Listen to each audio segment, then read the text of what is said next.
Warning, danger. Your internet connection is unstable, just like my personality.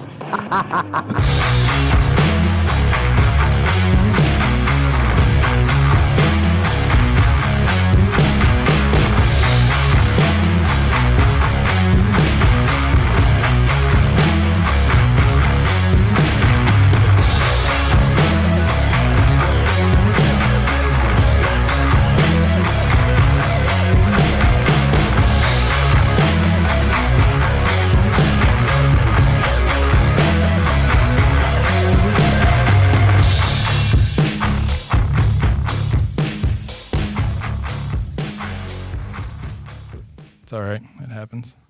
And we're centered, recording. We're good. All righty. Cool. All right. Don, thank you for joining us. Appreciate it. You bet. You bet. And all right, so you were just telling me the story. You got to say it again, like about your wife. About my wife. Being Okay. manly and all this stuff, Yeah, like showing my you what's up. So my wife does not. She does not wait around for other things to get fixed or to find the right perfect something. She will take care of it herself. Yeah. We were trying to find. We've been shooting for a while now, but now our accumulated firearms necessitated a safe. Right. We have kids in the house, so we needed a gun safe. So trying to find ways to have a gun safe in the house that would, be nice, and just not just this big metal box in the corner. Right. So we decided we would look for a blanket box that was big enough for a gun safe, and we would lie the safe down on its back inside the blanket box. Nice. But we couldn't find a blanket box that was the right dimensions for it. So my wife just up and makes one. She goes out, she gets the wood, the saw, she goes to Home Depot, she gets everything that she needs, she builds it, stains it perfectly, gets the right cushion. She makes the cushion, she puts a little cushion on top of it, and a handle on it that's made out of a curtain rod that looks nice and rustic and everything like that. Yeah. She puts pneumatic hinges on the blanket box lid and a biometric lock on it so that you hit the lock and the lid to the blanket box just Automatically comes up. Automatically comes up, and then there's the safe. You open up the safe, and there's everything there. So, having a wife that can do all of those things. And the previous house that we were in, she decided she wanted wood floors. So she just decided to put in wood floors. She did it. It was perfect. Rounded corners and everything. I mean, it was gorgeous. Nice. It was like it was a professional. But no, it was my wife. She's a professional. Yeah. That's it. So she's good at that. That's handy. So now when you said it had the biometric lock on it, so she installed that. She installed Put that it all herself. herself, Yep. like hooked it up. Yep. She did it all herself. What's now the- they make biometric locks that you can buy. Right. I mean, it's not like she had to program it or build that. But yeah, she just put it on there so that, you can open it up and Dang. That's so, pretty sweet. Yeah, it is pretty sweet. It's pretty awesome. So Yeah, no, I've been talking to my wife about doing the concealed carry course and everything like that. Because I mean, I'm a Southern boy, originally from Tennessee, so I like shooting and hunting and fishing and doing everything outdoors. Well, being in the Marine Corps, that kind of helped out a little bit. right. But she's not opposed to it like she was. Like it used to be. Don't want to go too far down a rabbit hole with it, but it is hilarious because my cousin Charlie, when I think he was about 12 or 13, my dad bought him a bow and arrow set, and I can't remember what brand it was or anything like that, but just something to get him started with it. And he's never been big for outdoors. He loves guns. He has more guns than probably the entire family together because he's plenty old to it, and him and his mom and dad like to do it, and the whole family likes shooting. But so he's a collector, I think would be the best way to put it. But so he unwrapped it, pulled it out of the case, and anybody who knows anything about bow and arrows, but if they don't, it's not loaded or it's not anything like that. He's just kind of turning around looking at it like, oh, wow, my wife is right in front of him. Anywhere it's pointing, she's trying to avoid. And I'm like, oh, my gosh, honey, what are you doing? So she used to be, to that extent, scared of weapons, but now it's, she sees the gun or anything like that. We think about the concealed carry, getting a permit for that, but, we live in Texas, and there's really not many places where you need that in order to have a firearm. It's true. And that would affect us, so... Good old Texas. Yeah, we're good old Texas. There's really no need for, for a long time I was I was done with firearms, especially after the military. I was done with it. Didn't like the smell of them. Didn't want to have to clean them. Didn't want to have to keep them safe. They were just a pain in the butt. So I followed the philosophy that if I ever need a firearm, I'll just take one from somebody else. There you go. And so it seemed to work because I made it this far and I'm just fine. Yeah. Nobody ever, didn't have that kind of lifestyle where I need one. So I plan on keeping that up and not needing a concealed carry permit. Right. But who knows? You never know. It's true. The laws get to some point where maybe it's practical to do it, but not right now. No, it's true. Just in case, but Yeah. I think more or less my idea for it is it's something like you were saying, like something you can do together with your spouse. Yeah. I kind of look at it that way, like it could be something fun. And plus, it's an expensive hobby, so It is she's all about it. So if much she's like on you board, said, yep. your wife, like, Yep. we need that. Yeah, honey, you're right. We Yeah, do. she's definitely on board with that. Yeah. Put a Beretta in her hand and she's good to go. Well, she was in the Army as well. Yeah. She was in the DLI for the longest time. She speaks fluent Arabic. Yeah. So she's no stranger to firearms. No. And she's bored to death with an M4 because she's got that down cold. But she loves playing with a Beretta. She has her own and she goes nuts with it. Well, it's one of those hobbies too. Like, there's something you can take a standard issue weapon or anything like that, or just a basic from the manufacturer, and you can trick it out. You can do. Yep. I mean, even just something as simple as changing the pound on the trigger is. Yeah. Some people just love that, and Yeah. I get it. Like, I love guns too, but I mean, it's one of those. It's an expensive hobby if you love it. It's very pricey. much true. It's not getting any cheaper. Yeah. Well, kind of like we were talking about, like with all the camera gear and Right. mics and stuff set up. Like, I don't know why we don't pick cheaper hobbies, but Right. I guess going on hikes would be a lot better, but a lot freer. But yeah, no, that's good. At least she's handy like that. Like we were talking about earlier too, is I tried to build a wall in my home office, Yeah. and it took me months to do that because I was contemplating it and trying to figure out how to do this and trying to do man stuff because I've never been the most handy man. But Right. so if something breaks, thank God I can call somebody. But it's one of those That's things. what I do. But you know what? I have to hang out with your wife more. Yeah, she's She'll got show it me down. how to do it. She's got it down. I think the next project she's going to be putting up a false wall in our patio. Something for the grill backdrop for the grill. I feel like that. Yeah. Coming to your house would be like I'd be wanting to touch and I know. try everything out. Where's the guns at? Yeah. You'll never find them. But, Yeah. We'll have to hide the blanket box now. yeah, I know.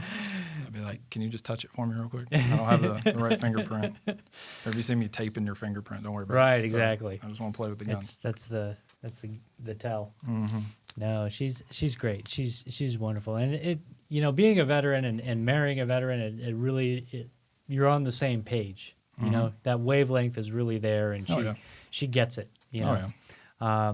So, for example, profanity is allowed in our house. My children, I have 4 boys, and I tell them that they're not allowed to use profanity unless there are no women or in the room. Yeah. If it's just us boys, you can be as profane as you want, Yeah. as long as you're not cussing at each other. Sure. And so It's good. and part of that is because I have such a hard time filtering that out. It's just ingrained in there, and she does too. When the children are gone, we're swearing like sailors. Yeah. And so not having somebody that's not nervous around that or edgy around that, she gets it. Yeah. So it's really nice. Things like that, little things like that. I think I'm wearing my wife down. Like she was, much to our discussions we've had beforehand, I've married way above my pay grade on that. But especially having our daughter Madison now, she's 2.5. I have to watch it because even this, right around that 2 age frame, maybe even before that, she was trying to utter words that she's heard me say. Like I'm a short bus driver most times, taking her to school and stuff, and I'm like I don't get road rage too bad, not like some people where they shoot each other or anything, but it's just like, what are people doing? Like, I don't understand how people function. Like, they should be issued a helmet instead of a license. Right. And it's just take your time. You get there when you get there, but some people just can't. I don't know. I just don't know how they function. But it's the same thing. Like, she starts repeating it, and I'm like, oh, crap. We took a family vacation once, and we're all driving, and my youngest, the 9-year-old, I think he was 8 at the time, and we're all in the car, and we're driving down the road, and somebody swerved, and so we swerved and to avoid it. And it was just a brief moment of whoa, watch out, and I'm like, man, that driver. And then from the back, my son goes, what a shitbag. And I was like, and my wife just looks at me knowing exactly where Where that he came. got it There's from, no question as to where that came from. Yeah. No, yeah, my daughter's favorite term right now, and she'll ask me, she'll ask her mom, she'll ask anybody, like, what the F are you doing, you know? Yeah. I mean, but she's got it pretty down pat. And my rule always was, me and my wife had this talk before, because she knows I cuss a lot. You have to watch your mouth. You have to watch your mouth. I'm like, you know what?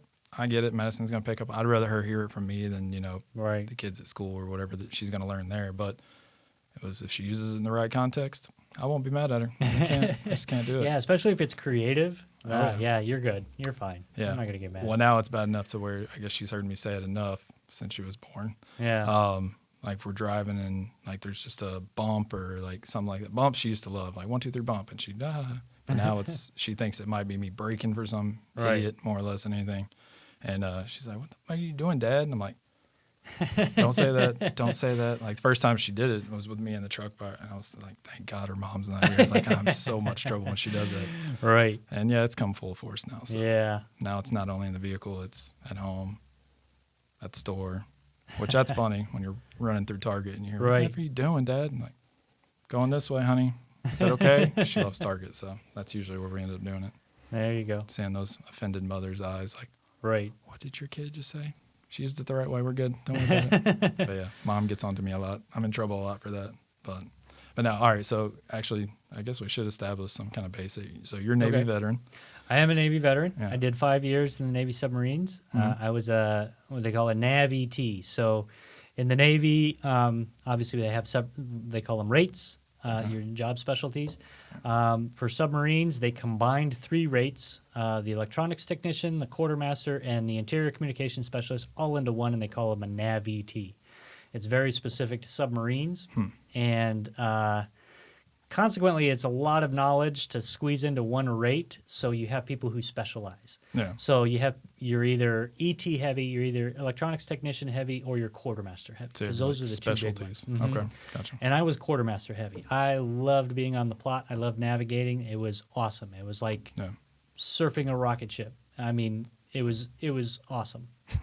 It Nice. really was. It was like So did you do that mostly on just the submarines, or just submarines. Yep. So is that a specialty on itself, whether it's a vessel or It's a which lot vessel harder it is? on a submarine. They have quartermasters in the surface fleet, but that's pretty easy because on the surface you have GPS. You always know where you're at. Yeah. It's pretty simple.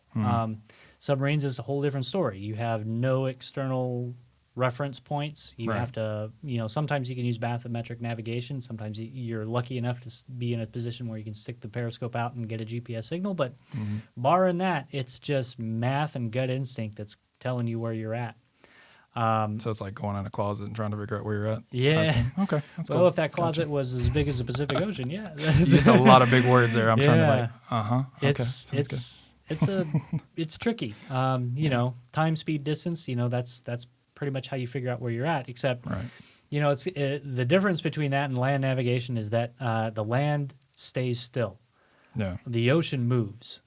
So if you're going 10 knots one way and the ocean's going 5 knots the other way, you're not doing 10 knots. You're doing 5. So Right. it gets a little bit tricky. You have to. There's a lot of math involved, but. So where did you do your schooling for that? So I did schooling in Groton, Connecticut. That's where they had the basic enlisted submarine schools, and that's where they had the A schools for the ET navs, fire control technicians, and sonar technicians. Okay. I think they also do machinist mates up there as well. Okay. Pretty much, if you want to go to a submarine, you got to go to Groton. Right. Either Groton or South Carolina for the nuclear power plant school. And That's just right there in Charleston, right? Mm-hmm. Okay. Yeah, so they have the power plant school over there, which is tough to get into and even tougher to pass. Yeah. Nukes are golden entities on a submarine. No submarine. You're not allowed to talk about who's a nuke and who isn't. It's separated. The crews kind of separates themselves between the nukes and the coners, as they call them. Okay. The people who are forward operating the submarine, doing stuff like that, and then you have the people back aft who are managing the power plant and making the machines run. They're all nuclear powered nowadays, so it's unsettling sleeping 20 feet from a nuclear reactor, but meh. You Yeah. get used to it. Well, you don't have any extra arms or anything yet, do you? Not yet, So but you're I do good. glow in the dark a little. Perfect. That's I good. am my own heat source now. So it's not a joke. My wife is always I was gonna say, she commenting could on, probably love that, right? how Yeah. warm it is. No, she thought it would be nice at first, and then she's realized it's like cuddling with the sun. But yeah, it was a fun job. I loved it. It was very surreal, but it was always very fun. And I was at a time when I was on attack submarine, so it was a time when attack submarines actually made port calls. I understand it now. Attack submarines don't make Liberty port calls anymore. They only go into port if something's broken. But it used to be we would make Liberty port calls, and it was a great time, you know. And I was stationed after I got done out of Groton. I was stationed in Pearl Harbor, Hawaii. So Darn. it was Darn. a very bipolar existence, you know. It was like we lived in Hawaii in absolute paradise, and when you wanted to go out and have fun, you could go out and have fun, and it was like one step below Vegas kind of fun, you know. Yeah. And it was a great place, and then you go to sea the next morning, and it's just the absolute scariest, weirdest place on earth. Yeah. All the sunshine to Yeah. no sunshine. Yeah, no sunshine and death at any moment. Yeah. So Most definitely. That's crazy. yeah, it was very crazy. So, but I loved it. It was a great time. I recommend it to anybody. Don't worry about the small spaces things. Going to sea sucks no matter what kind of ship you're on. Yeah. If you're in the Navy, go submarines. It's fun. I was gonna say that's one thing I've heard from anybody that's ever been on a vessel is, you know, whether it's Marines, Navy, Coast Guard, anything like that. Doesn't matter. Like you can be Yeah. on the biggest, baddest ship, newest one. Biggest ship, smallest ship, they all suck. That's the fun thing about the military. Yeah, It looks they all take the- cool. Oh man. They take the cool out of everything. You Yeah. know, No. firearms were fun, and then people start shooting at you. That's it. Most Yeah. definitely. Or you go to the range and you're thinking like, all right, this won't be too crazy. Like everybody's got, you know, basic gun skills down. Don't point it at anybody, and they still point it at everybody. It's like, Right. don't flag the line. Eh, Right. It only happens 20 times on a range. It's cool. Exactly. Don't worry about it. Only happens every day. Those instructors are carrying on a firearm for a reason, you know. Yeah. It isn't because they like it. That's it. See, and that's why I think, you know, not to get on the gun topic or Second Uh-huh. Amendment too crazy enough. Obviously, we established we like guns, so we're pro Right. it. But yeah, it's just weird. Like you would think a well-armed society would be nicer, I guess is the best way to put it. And they haven't taken guns away yet, and people No. are still not being nice. It's like, all right, guys, like, what's it going to take? I mean, you're going to go to church, they're going to shoot back. That grandpa you Right. thought was all sweet and looking, yeah, no, he shot you. You're good. Yeah. But it's one of those things like you never know the mental aspect of it. That's why, like, It you is. know, It's it's something else. The mental aspect is a big part of that. Yeah. I mean, and you know, guns are a cultural thing. You know, you have Oh, yeah. if you grew up with them, then you love them. If you didn't grow up with them, then you hate them. Mm-hmm. And that's basically the way it goes. You know, the rural America and people who have grown up with firearms all their life, they see somebody with a firearm and they feel safer, or they don't see a threat, or they say, "Hey, there's Bob." Yeah. But you grow up in, Yeah. you know, urban America, and you see somebody with a gun, and you're just like, what's this wingnut going to do with that? You know, Yeah. it's like, why do you have a gun? That's not necessary. What's wrong with you? Yeah. You know, and so it's a completely different cultural perspective, and I don't think there's any. I don't think there's any quick cure for that debate in our country anytime soon. But whatevs. That's it. Always something. So no, that's one of those things too that I think I don't want to say help get my wife over the hump, kind of like her fear of weapons and stuff like that. Because I have a good buddy Brad that lives over there. Mm-hmm. We were out there shooting. I mean, we did our birth announcement with tannerite and a rifle. So I mean, kind of pushed her in the right direction with stuff like, hey honey, here's a little redneck for you. Like, yeah. So that was a good time. But it since North Carolina, the open carry, which to me it has its. I mean, there's 50-50. Like, I think it's not a good move. Like, I mean, there's time and place for it, but I don't think it's a good move for every day. Right. Just because, not saying the people that are going to shoot anybody anyways out in public like that or at church or Right. wherever they're going to go, they're going to shoot somebody. You're going to shoot back, so I'm going to hit you first. That's one way to look at it. And then it's just, you know, your I'm average more Joe. concerned about specific environments. You know, saying things in general, like, you know, open carry for the whole state. That's a very general thing because there's a lot of different locations. Here in Texas, they recently passed a law that says that you can carry a concealed weapon on college campuses. Yep. Now, not everybody can. You still have to be 21. You still have to have a concealed carry permit. Yep. And it has to be a public university. Private universities have the choice. Here at SMU, they decided, nay, we're not going to allow that. But there's other colleges that do. Yep. And it really is kind of it makes you kind of wonder, it's like, is this really a good idea? Is this really going to make our students safer? Because that was the whole pretext of it with the Virginia Tech shootings and other school shootings and things like that. Parents wanted their kids to be able to carry a firearm. Well, if you're 21 and you have a concealed carry permit, you were going to carry that gun to Costco. Why can't you carry it to class? Math class, yeah. So there's a logic to it. I see the logic to it, but when you get into certain schools have a lot of inherent problems: drinking, drug use, sexual assault. What? And No. so, is this really a good idea to add a firearm to this environment? And there's some debate on that, and so it all depends. And I don't have an answer to that question because I haven't done the research on it and seeing if applying firearms is actually making people safer or if it's contributing to any more deaths or violence on the campus. I have no idea.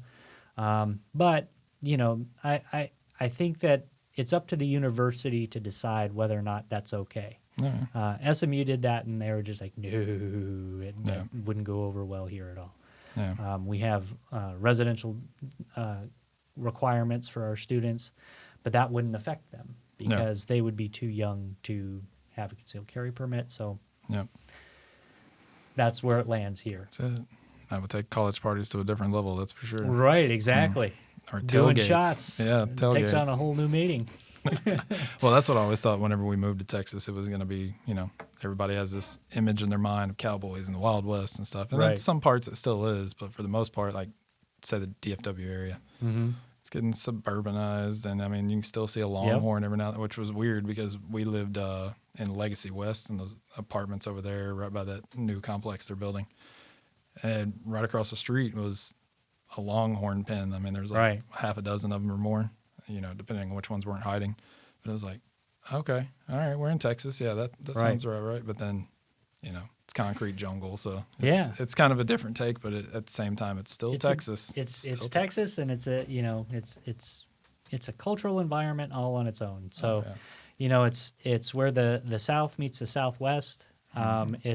There's a lot of uniqueness about Texas, and you have to get to learn it, get to know it. I grew up in Tombstone, Arizona, and even coming from there to Texas was different. Oh yeah. And you're from Tennessee, right? Oh, yeah. So you understand, even just because you're part of the South doesn't mean that you understand Texas. It's a completely different different. South. Yeah, it's a completely different country. It's When very people different. say you need a passport, it's true. Like it's you hit that. When we first moved here, after leaving North Carolina, driving across the South and stuff like that, it all looks the same. But as soon as you hit Texas, even though it was that eastern part, and it still had plenty of trees and all this kind of stuff, it wasn't really Texas like I think it is. As soon as you hit that line, though, it's just like it's different. You can just tell it. Right. I don't know if it's the air or whatever it is, but It's different. The freedom. Maybe it's the freedom. It's the freedom. Who knows? But it was a good time. We've had nothing but good experiences here. And I think actually, like you were talking about, with Dallas and everything growing, it's kind of becoming its own little melting pot because so much industry and stuff's moving here. Right. There's so much going on that it's still Texas, but it's kind of it's changing in different ways. Yeah, it has a very different dynamic. A lot of places the difference between urban and rural is hugely different. Oh yeah. But not so much here. Urban and rural have a lot of cultural characteristics that combine, and it's really interesting to see. And so it makes for a completely different dynamic when it comes to solving problems throughout the city and politics and things like that. So it's unique. Oh yeah, It's most unique. definitely. Now, since we went down that rabbit hole, let's pivot a little bit. Okay. So I know you've told me before, and you just stated Tombstone. Yeah, How did you do that to submarines? It seems like Desert to ocean. I grew up between Tombstone and Phoenix, Arizona. My mother's family was from the Tombstone, Fort Huachuca, Cerro Vista area, and Dad's family was in Phoenix, and Dad was a SWAT cop. And so my parents were divorced when I was a baby, so I never knew them as together, and I just can't see them together. But anyway, Right. so I traveled between those two communities, and I wanted to get as far away from Arizona as possible. But I actually enlisted pretty late. I enlisted right after high school initially, but I broke my legs right after basic and got some stress fractures. And this was during the Clinton drawdown years. So back then, if you any little thing wrong with you, they're just like, why don't you go away and then come back when you're all better. Yeah. So I went away, and then I ended up staying away for several years. And then when I was 26, a recruiter was looking for my roommate and stumbled upon me and said, hey, we'll give you this bucket of cash if you'll come and do submarines. And I was like, winner. Yeah. And this was the summer before 9/11. Oh, So perfect. everything was hunky-dory when I joined. Yeah. It was fine. It was fine when I showed up, but, and then afterwards, there was obviously a big operational tempo shift, and we did our thing, and I left in 06. So it was a good time. I enjoyed it. But yeah, I grew up in Phoenix and couldn't wait to leave Arizona. I visit the family sporadically, but not consistently. Yeah. I don't like it there. Yeah. That's one thing about growing up. Like, you definitely venture out, make your own life and all that kind of stuff. And it's weird because that attachment to your family, which, don't get me wrong, is important. Right. It's you every now and then you have to check yourself, like, oh, am I missing out on family time? Oh, well, I'm making my own family, and you kind of have to go around and do that. But yeah, I know that every now and then when I go to Tennessee, it's like, all right, yeah, I miss it. I like it. Like, especially like the outdoor activities, like I said, hunting and fishing and doing stuff like that. But it's, I don't know, once you make your own life, it just never feels the same going back. So yeah, and you're always understand. partial to your home. I always thought Arizona was fine when I was living there. Phoenix was great, and then I left it and saw some other cities, and I was like, oh no, this is not And then especially when I got to I was stationed in Honolulu, Hawaii, and Pearl Harbor, I was like, yeah, I'm not going back. Never going back. Yeah. That's just ridiculous. Why would anybody do that? And I haven't been back since. And I got out of the Navy. I got married while I was in the Navy, and got divorced after I got out of the Navy. You're another statistic. Yeah, another Congratulations. statistic. Check that box. And so when I was married, my wife at the time lived here in Dallas, in the Dallas area. And so when I got out, that's why I came here. Yeah. And we got divorced, and so I stuck around. This was right about the time I got divorced while I was in college. Ooh, nice. I got out, and then a few years after I got out, the 9/11 GI Bill was created.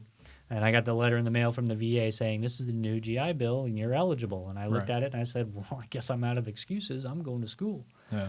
And then after I finished college, I came to work here at SMU as a financial advisor and just took off from there. Right. Ended up getting a master's degree here in higher education policy and leadership.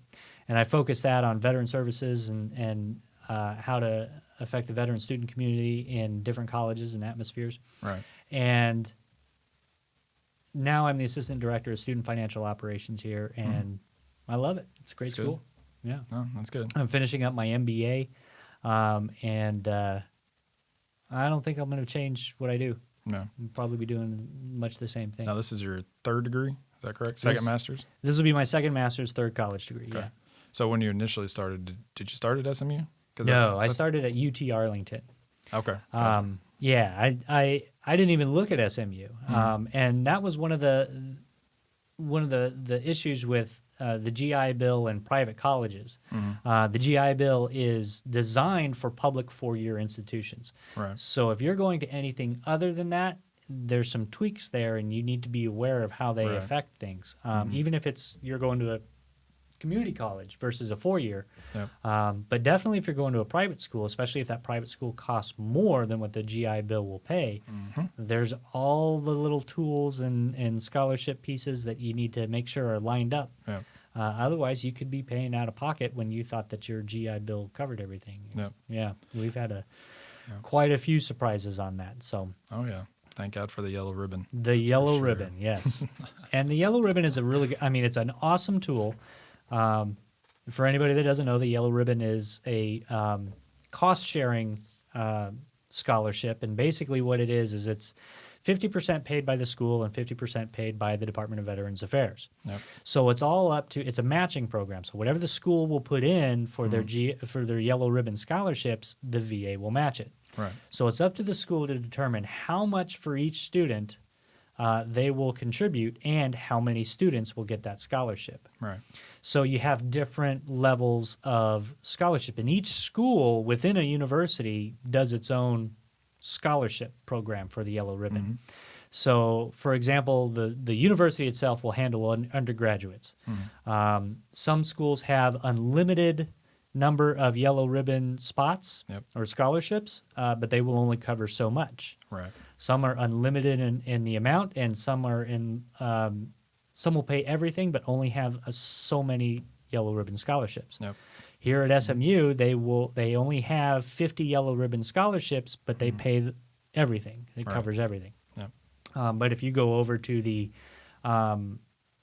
say you go over to the Cox School of Business, it's the opposite. They have unlimited number of yellow ribbon scholarships, but they only cover a certain amount. Right. And if you're relying on the GI Bill and the yellow ribbon is always complementary to the GI Bill. You can't have one without the other. Right. And so if you have yellow ribbon and you go to the Cox School of Business for your MBA or something like that, you're going to have to be paying out of pocket. Yeah. There's going to be some costs there. Yeah, I'm learning that myself. Like, let's see. So I enrolled, transferred from the community college, Collin Community College, and then started this past fall in 2019. Excuse me. And yeah, looking at the numbers and everything like that, and was thinking like, all right, spring will roll around. I was told like maybe summer, maybe next fall, I'll be on the yellow ribbon program, and I was like, all right, well, I'll just keep holding out. And it was like, oh, all the money's gone from one semester? Oh, perfect.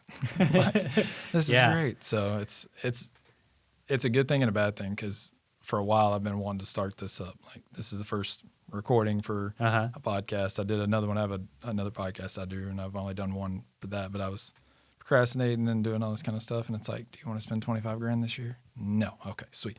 We're going to hit this ground running and starting other projects and stuff. So taking the spring semester off and then coming back and hitting it full swing then. Yeah. But it's more or less because the yellow ribbon already be put in. And then that's the great thing about it too. Once you're on it, you're on it. Like, you don't you have get it. to. Yeah.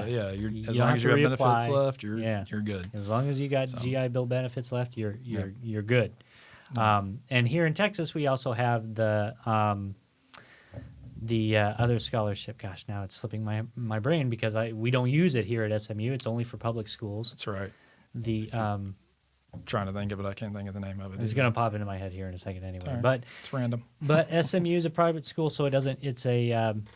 It's not a scholarship program. It's a tuition reduction.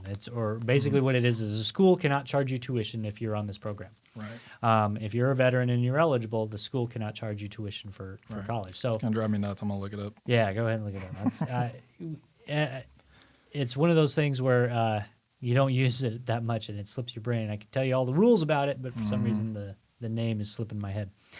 But yeah, so it all depends on what your end goals are. If you're just going to college to get your college degree, and you don't know where you're exactly headed, you have to be careful about how you're doing things. Yep. If you're going for a master's degree, if your end goal is to get an MBA or go to law school or go get your doctorate, go be a medical doctor, an MD, you need to plan everything out from day one. Oh, yeah, most definitely. Yeah, because you definitely don't want to run out of benefits. Hazelwood. You got it. Hazelwood, that's the name of it. You're faster than Google. Good job, sir. Better than Google. Yeah, sorry that I blanked on that. You're good. Yeah, and that one's a really great. If you enlisted here in Texas, then you're eligible for the Hazelwood, and it's a great one because it applies to all the public universities, and unfortunately, you have to use up all your GI Bill benefits first before you can use Hazelwood. So if you, Oh, really? Okay. Yeah. So if you use up all your GI Bill benefits, and then you can use Hazelwood after that for graduate schools. You can use it for graduate schools, just like the GI Bill. You can use it for graduate schools, which leads me to we're talking about how you have to plan ahead. If your goal is to go and get your master's degree, then it's very beneficial for you to start off at a community college, get as many transferable credits as you can at a very low cost and pay for it out of pocket before using your GI Bill. Yep. That way you have that time later that you can roll over into your graduate program after you finish getting your 4-year degree.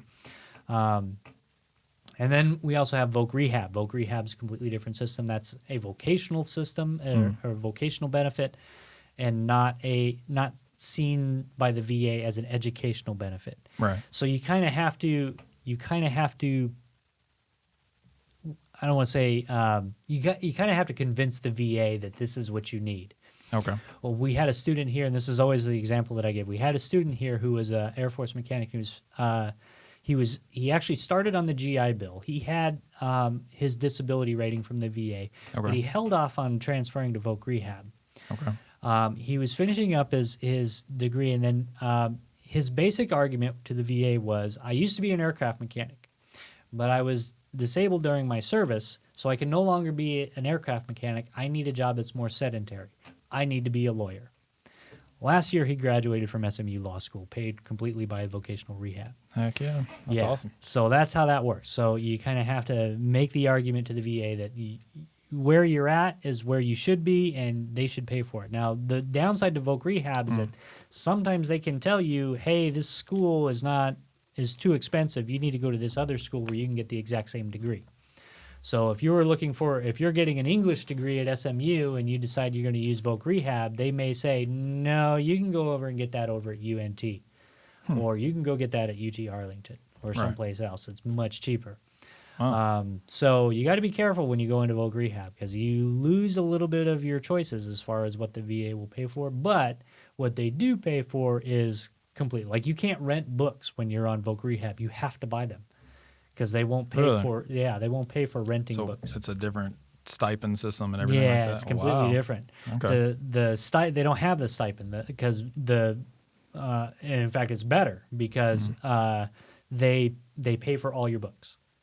No matter what they cost, they pay for all your books. So is it a payback system? No, the school takes care of it. The school submits the form of what they cost at the bookstore, and the school submits that, gets paid through the VA.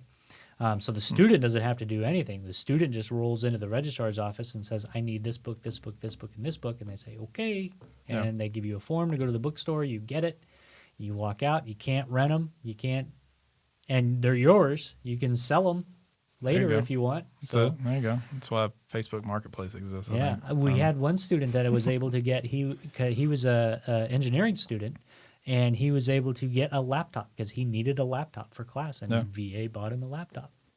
Wow. Yeah. So there's a lot of programs and benefits that are out there for people, but it's not meant to. I don't want to advocate cheating the system or trying to get money when you don't need it. One of my biggest problems is people who use the GI Bill to get that monthly BAH. Yep. And they're just doing it to get the BAH, and then they're just going to blow off their classes and do the bare minimum to maintain the lowest amount that they ever have to do. And unfortunately, there's some schools that will accommodate that and actually help them do that. Yeah. And I really think that does a disservice to everybody who's really trying to use the GI Bill for what it's supposed to be used for. Originally, the GI Bill passed in the 1940s.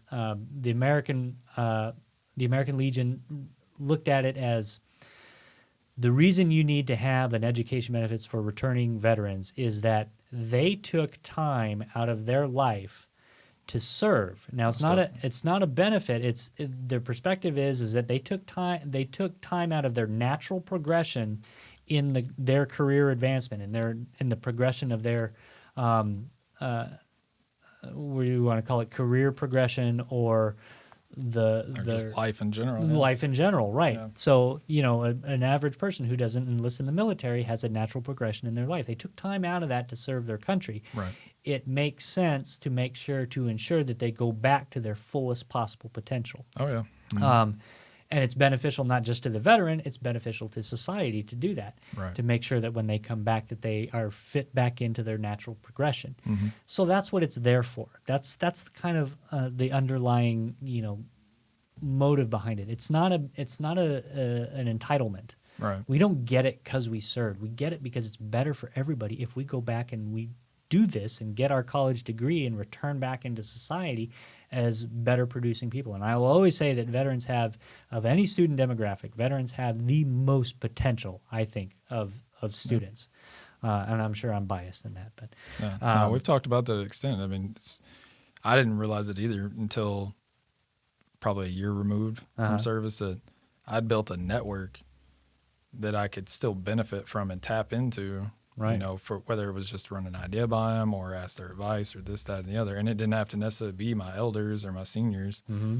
It was people that were, younger than me or even below me in rank or anything like that when I got out. You're still building that network that right. if you take it for granted or if you just kind of like, oh, okay, I'll, blow it off. Or if you're from your son's perspective, you're a shitbag. Right. It definitely can just go away and not be there. But Yeah. if you're a decent person, most of the time it's a simple phone call and stuff like that. And hell, everybody in the military likes talking to anybody. So, Right. And other vets like talking. I've met my wife's boss, or one of her coworkers actually. I think it was the first year we lived here. He was a Marine. He was on part of her team. They came down for a work event or a couple of days for work meetings and stuff. And me and him met at the Legacy Hall over there, the little food court. Right. And we all shared a big table. And me and him sat across just like we are now and talked for almost 2 hours. Yeah. I didn't even get to meet anybody else because it was like, Marine, all right, sweet. And then we Yeah. just started talking and never shut up until it was like, all right, honey, we have to go home and go to bed. Like, oh, okay, all right, I guess. Yeah. But that's such a good way to look at it is you're building up that network. You have all these connections, but you also have, apart from that, a skill set. Yeah. That most people and experiences. I mean, there's so many benefits to it, and I'm not trying to recruit anybody, but Right. it is if you're stuck in a hard place or if you're at an impasse or even have that thought like, should I do this? Because if I get too old, I'll never have the opportunity to do it, and I never did. Right. I say go for it. That was my Do it, opportunity yeah. as well. Like I was 25 when I went in, Yeah. and it was one of those like, all right. I was working at was working at a nightclub, and then I was like, all right, I'm tired of that life. And then I was working at a manufacturing company, which full circle was a World War II veteran. He started it up, and it was a refrigeration company and did manufacturing. Right on. And it was kind of like, all right, what's my next step? Go back to school? I don't really like school. And now I'm back in school. Right. And did more schooling in a condensed amount of time in the military than I ever would doing air traffic control school. Yeah.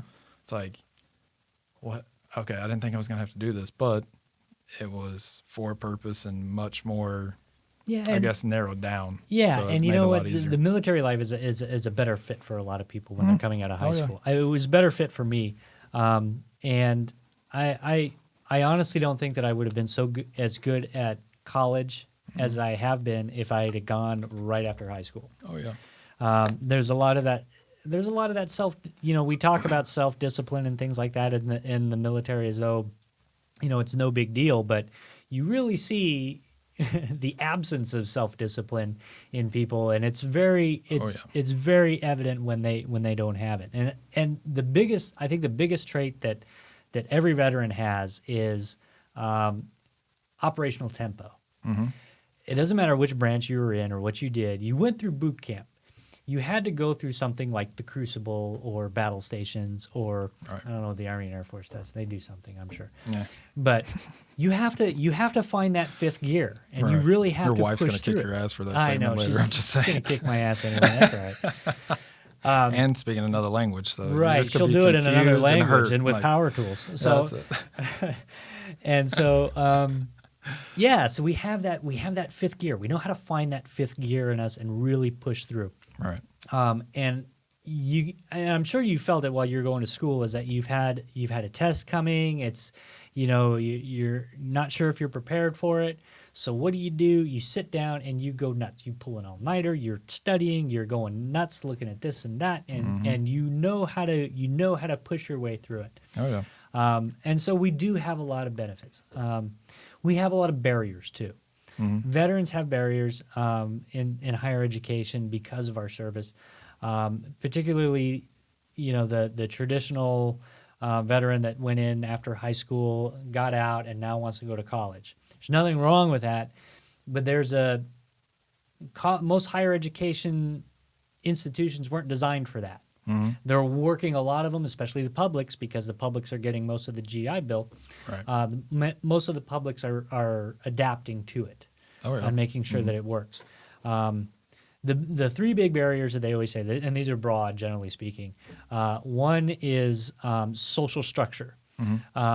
Social structure in the military is very hierarchical, of course, and it's very defined. Where in higher education, it's almost completely absent. You're on your own. There's no more working for the team good. You're now working for the personal good. And a lot of times that's hard to really wrap your brain around, because a lot of times you want to do something that's better for the class, but it's not always good for you. Right. Don't do that. It's okay to be selfish. Yep. Another one is the hypermasculine environment.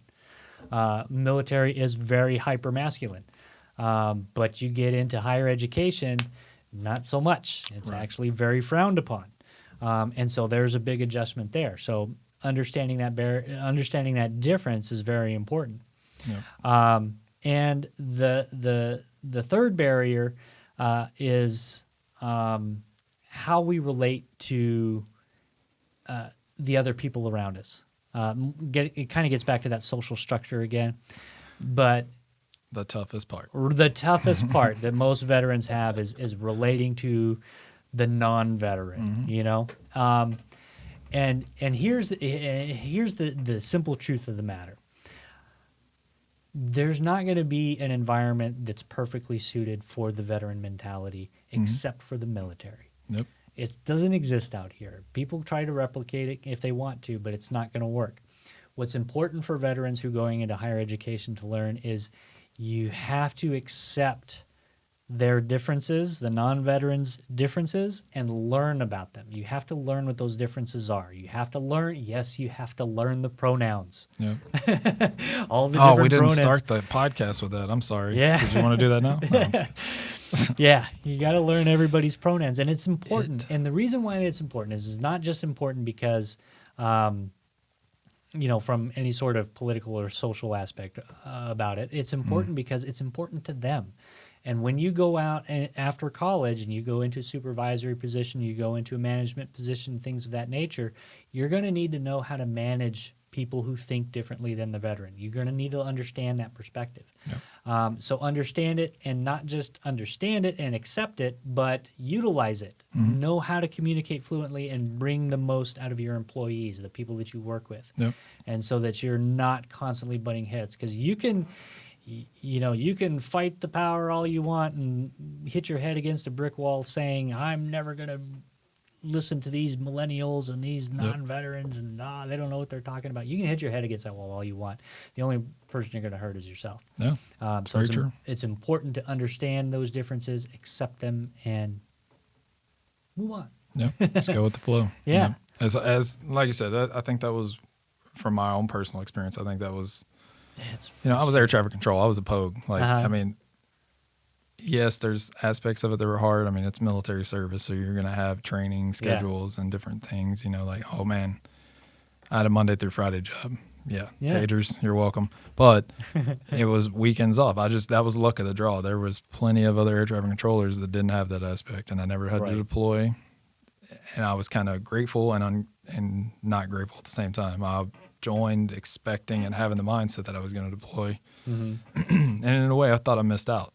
But looking at it, it's like, that's not why you should enlist, or that's not why we've done military, any kind of component of it forever, is so we don't have to go over there and do stuff and like that. So, I mean, for the time I was in, if I didn't have to deploy, that's a success. The way I look at it now, and that was not my mindset for years. Like I thought I missed out, and I thought I was just, oh man, I was just a piece of the puzzle, like to get to the next piece. Especially now, everything, you know, when conflicts going on and stuff, and people are getting deployed. And actually, I had a buddy of mine that just got back from. He was on the reserve side, so he was here, and he actually does air traffic control in Lubbock. And then was joined back up for the reserve unit here in Fort Worth. They're just south of Fort Worth over there. Right. I cannot ever remember the name of that. It's like some joint reserve base. Yeah, the JRB. Like yeah. There you go. There we go. God, I love those. But he, I think he was with them for about 6 months, I think, and was like, all right, I'm done, guys. Like, you know, it's not a benefit because he was driving 4 or 5 hours once a month and all that stuff, and it was time away from his family. And then one of his officers, you know, was like, hey, you've done this before. I could really use your experience. And he got deployed. And I was like, oh, shit, oh, that's not good. But everything went fine. You know, he's back safe and was there when he got home. And that was something I'd never experienced while I was in. So I definitely was, you know, he's my buddy. I wasn't going to miss it regardless. But it was an experience that you don't get outside of the military. There's nothing that relates to that. And I was lucky enough to meet up with his family and go and experience that. But for him, there's that mentality, and then there's that connection with that military side and that military mindset that you just, I don't know. I just don't understand how, like, I couldn't make the turn in my own head for like a year or two. Even like, you know, coming down here, there's still sometimes I'll look at somebody and I'm trying to stare a hole through them because I'm trying not to hurt them. Like I'm not some Billy Badass, but it was like, I just want to choke this kid out. Like, but he's like, he's 19. He doesn't know any better. Or, you know, something as simple that drives me nuts, and I'm trying to make an improvement in my life on this. Something as simple as holding the door for somebody, and they don't say thank you. Right. Not everybody in the military does that. I get it. Not everybody's going to say thank you in the military for that crap. But guess what? You can chew their ass out, and you can do whatever you need to do that. Right. But here, it's just, you have to kind of just eat it. Say it. You know. But like, you know what? You're welcome. Oh, so here's a good point about that. Is that you know, a lot of people think that when veterans come into higher education, that they have to assimilate into the higher education environment. Right. And that is the wrong way to think about it. Because assimilation assumes that the minority population has to give up part of its identity in order to be a part of the majority population. So in that analogy, the minority population is the veteran assimilating into higher education, and they have to give up their identity. They have to give up who they are. You don't. Right. You don't have to give up anything. You're a Marine. You're always going to be a Marine. And if anybody in higher education comes up to you and says, you can't be a Marine anymore, you have to be a college student, I don't want to see what you're going to do to their face, but I'm sure the thought's going through your head. So I don't have any moto tattoos, so maybe that'll work. So I'm we undercover. Look at, we'll just call it undercover. Right. There we go. so we look at instead of assimilation, it's called acculturation, right? Where you put both identities on a parallel track. That being the success of the student, the ultimate success in graduating and getting everything that they need to get done. You use the school's resources. You use the personal resources of the veteran. Both of those come together. The veteran decides what traits they're going to hold on to and what they're going to get rid of. Right. I don't shave anymore. I gave that up. I know. Right. I just kind of buzzed it and shaved it and cleaned it up, and I was like, why am I doing this? So you see there's lots of little things that we do that we are actually giving up little pieces of our military identity. Yep.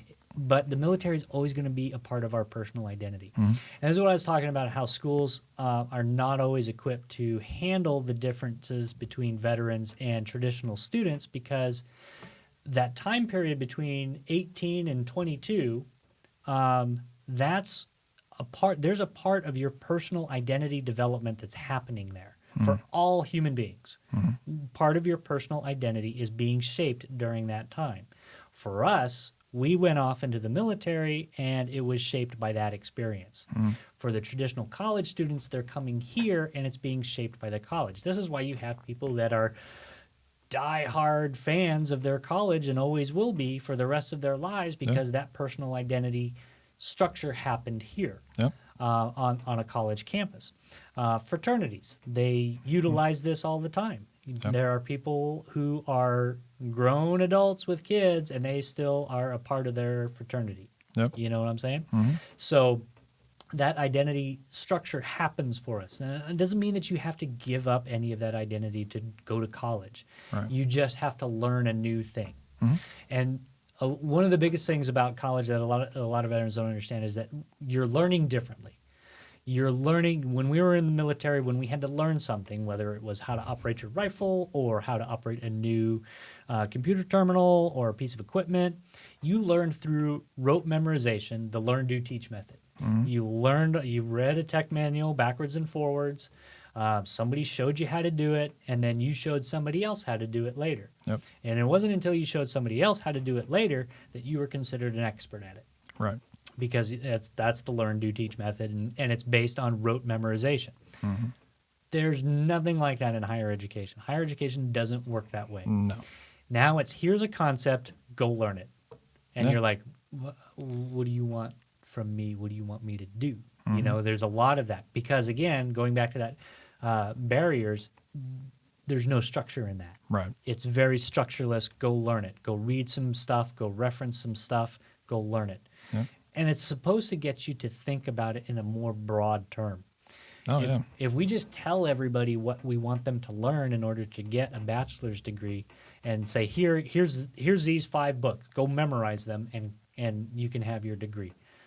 Well, that's not beneficial. And that's Right. not why employers put, bachelor's degree required on their job postings. Mm-hmm. They do it because they want to know that you can think deeply about certain things rather than just memorize it. They Yeah. want to You know, can think on your own. Yeah, right, that you most can definitely. think on your own. That and the fact that you can actually commit to something for longer than 10 minutes. Right. Because getting your bachelor's degree is going to be a pain in the butt, and they know that. Yep. So if you have a bachelor's degree, it shows that you can pay attention to something for longer than 10 minutes, and you can think about at least one thing very deeply and in depth. Yeah. It's true. And when you get into graduate schools, it goes off from there. That's when you become a producer of academic information rather than a consumer of it. So the deeper you can think on a topic, that's how far you can go in higher education. Yeah, most definitely. And it's funny, like, you don't think about it while you're in, but that practical application where, like, for me, air traffic control was getting on position, learning it, obviously studying it first, but then doing, and then, you're signed off, and now you get to teach somebody to do it. And Right. it's just that continuous infinitive circle that keeps going Right. around. Quals, more quals, and more quals. That's yeah. it, yeah. And then, so it helps you stay fresh and current on it. Uh-huh. So then it's plug and play with somebody once they're qualified, or it should be anyways. Right. Depending on the level or the job or anything like that. But then, like you said, with the private institutions or with college, it's, can you regurgitate this on a piece of paper when I ask you to? Right. So in theory, that sounds way simpler, Mm-hmm. but it is a lot. And then It is a lot, yeah.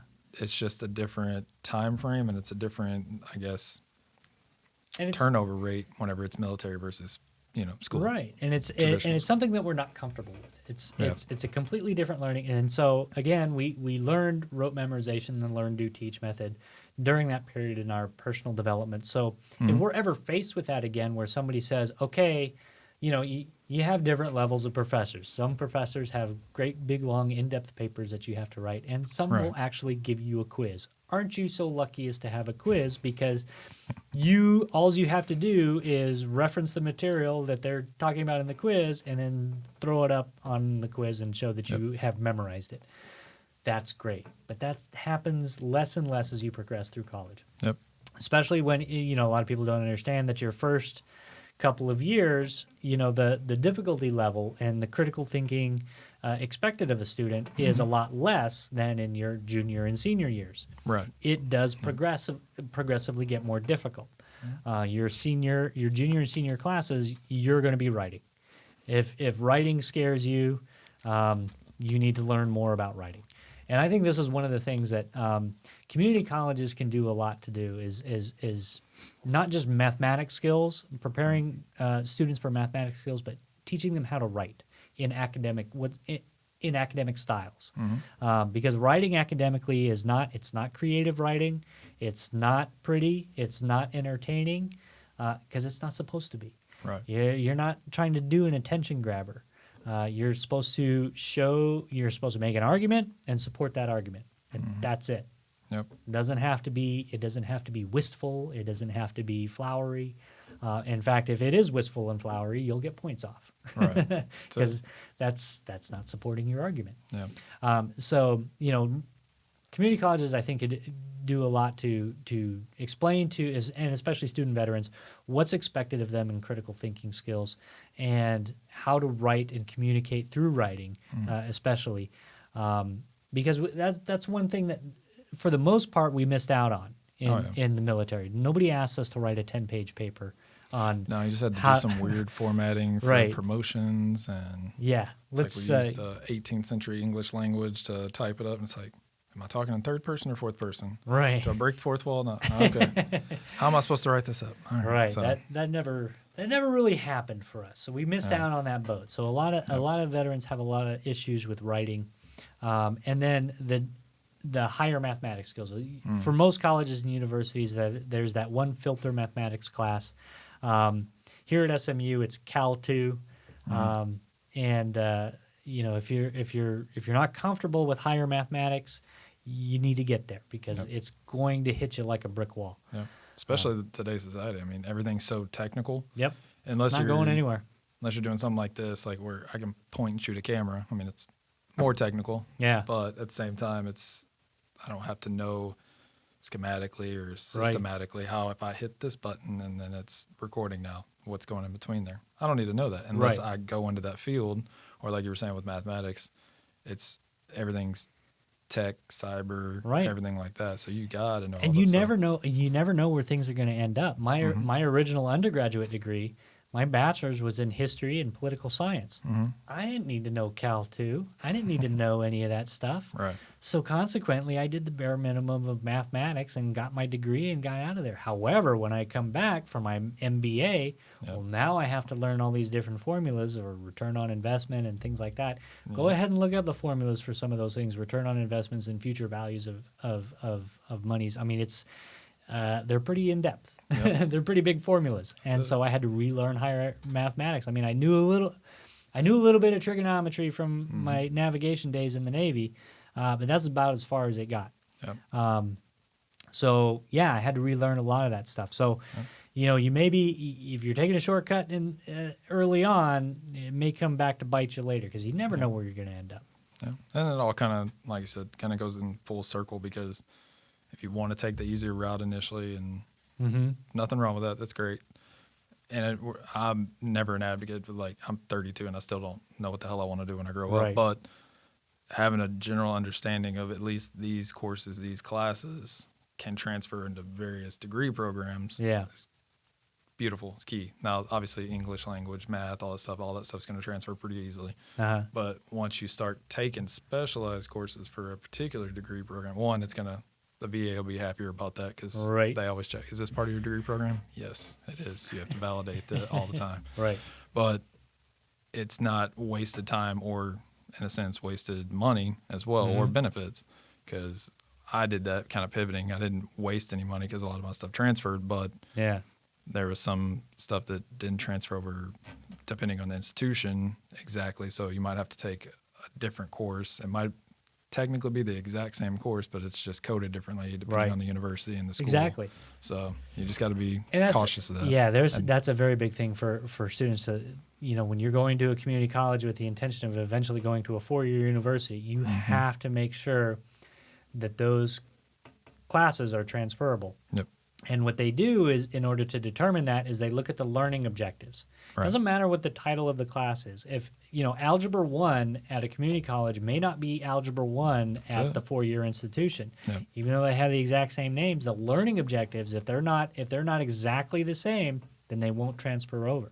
Yep. You can always go to your registration advisors at community colleges and ask them for, what is this course transferable to this specific university? Right. And you have to be specific about it, because, that's one of the things about our higher education system, is that every college is different. Every college and university is different. There are no two that are exactly the same. In fact, if there were two that were exactly the same, one would get shut down. Oh, yeah. because we don't do that here. Yep. They're all absolutely different. Nothing is the same. And so because of that, there's a lot of variety to find a program that fits you. But it can get really confusing as far as transferring credits and things of that nature. Lots of schools have caps on how many they'll transfer. Some have caps on how many they'll transfer from a particular school. Yep. So it's very important that you understand, if you're not sure which 4-year, you're going to community college, you say, I'm going to community college now, and then I'll go to a 4-year university afterwards. You need to have a game plan as to which one that's going to be. Is it going to be this one, or this one? And then look at what are the transferable credits for each of those universities, and make sure that your courses correspond to that. And I still highly recommend that if you're a veteran and you're going back to college and you're going back to community college, try and pay for as much of that out of pocket now as you possibly can, and reserve that GI Bill for later. Because if you decide to go to grad school later, grad school is way more expensive than an undergraduate degree. I think it was like $75,000 for an MBA here at SMU. Yeah, buddy. Or somewhere around 75, 80. I can't remember. I don't want to quote the number because I don't remember exactly what it is, and I don't want to say it. But it's a lot. So it's a lot of dough, and it's actually what 20. It's not even 24 months, is it? Right. For the MBA. No, it's it's 30. I believe it's 36 credit hours. So. It all depends on how fast you do it. Not very long though. And when you get into graduate school, two classes is full time, 6 hours. Really? Okay. Yeah, because the workload is a lot more in graduate schools. Now, is that restriction regardless if you're just a student only, or is it professional life, like student? Like where they come in on the night classes or the weekend classes for working professionals? It depends on the school. But for the most part, if you're in 2 classes, you're in full-time status. Okay. And there's a reason for that, because full-time status for an undergraduate is 12 hours.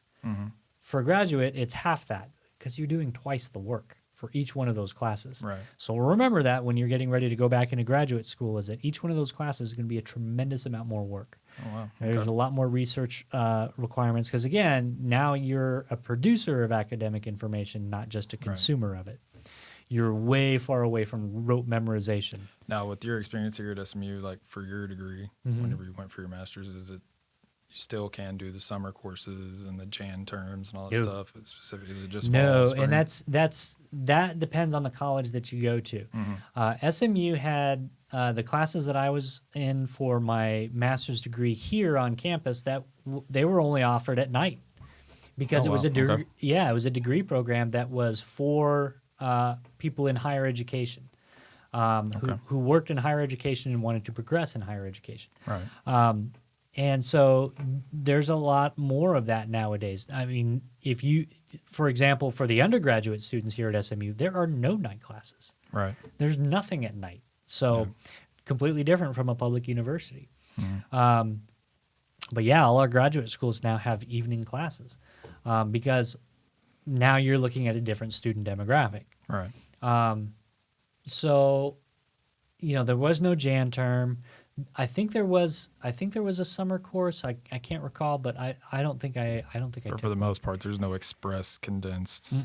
There's that 8-week. No, and you don't want to condense it. You don't want to push it. I did one semester. I did 9 credit hours, and that nearly killed me. That was a lot. Is that why you got the gray? A little bit that's where the gray came from. Was those 9 hours? It was.